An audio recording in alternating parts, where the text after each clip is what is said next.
Selamat sore Pak, saya ingin menanyakan atas pidatonya Pak Anies di MK itu Bapak sebagai masyarakat seperti apa? Karena di masa Pak Prabowo juga waktu beberapa tahun yang lalu itu pernah mencalonkan presiden Pak.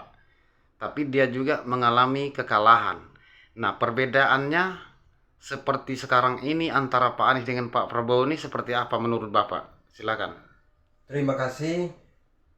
Kalau menurut saya, tanggapan saya, perbedaan antara pemilihan kekalahan sebelum Prabowo Subianto dan sengketa pemilihan sekarang, itu perbedaannya sangat jauh sekali. Seperti apa perbedaan itu Pak? Yang pertama, perbedaan dari muka memang jauh. Raut-raut wajah Pak Anies memang untuk sekarang ini sangat jauh sekali. Yang kedua, perbedaan mengenai seorang kepemimpinan. Perbedaan kepemimpinan, kalau saya sebagai masyarakat menilai, kalau seorang pemimpin itu dia mengalami kekalahan, lihatlah ilmu padi. Ilmu padi seperti Prabowo Subianto. Meskipun dia jatuh dalam kekalahan, artinya memang kalah drastis waktu berapa kali mengalami kekalahan. Tapi dia tidak seperti Pak Anies Baswedan. Tidak pernah saya lihat dia duduk di MK berpidato seperti Pak Anies, ngomong bicara narasi. Waduh, saya sebagai masyarakat yang bodoh,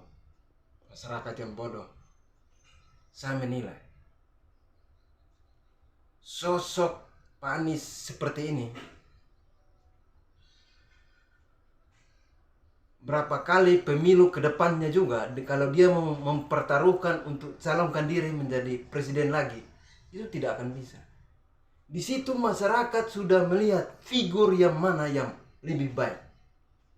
Jadi kalau seandainya 2029, artinya dalam ketiga calon ini mereka bersanding lagi, Bapak masih tetap mendukung yang mana Pak kira-kira? Itu pasti Prabowo Subianto. Prabowo Subianto. Karena masyarakat sudah cerdas menilai.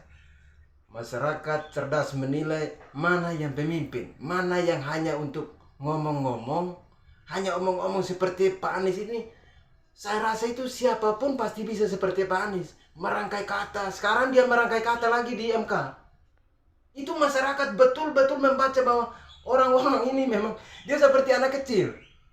Dan itu kalau Prabowo itu jauh sekali, dia sangat jauh sekali.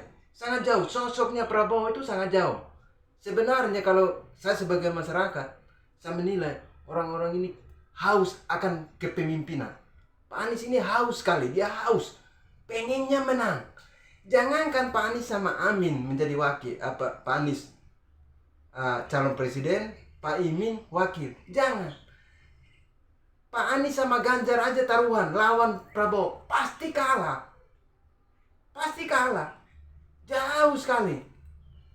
Jadi saya berpikir sebagai masyarakat, kita harus kembali kepada ilmu padi. Saya rasa Semakin berisi berarti semakin tunduk ya Pak? semakin tunduk. Dan itu ada figur itu terdapat pada Prabowo Subianto.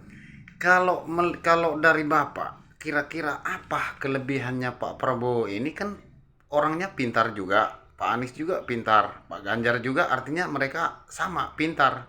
Jadi maksud saya, kenapa Anda melekat sekali dengan Pak Prabowo? Apa kira-kira kelebihannya menurut Bapak sebagai masyarakat ini? Kalau kelebihan, kita tidak usah meragukan lagi kelebihan. Kelebihan Prabowo, sosok Prabowo Subianto.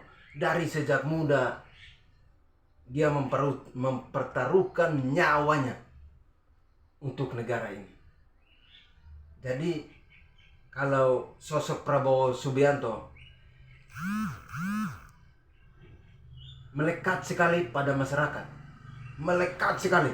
Tapi kalau Pak Anies ini melekatnya itu hanya ngomong. Jadi dia bisa ngomong belakang, pintar ngomongnya, istilahnya begitu. Oke, jadi harapan Bapak ketika Pak Prabowo dilantik, apa harapan Bapak sebagai masyarakat?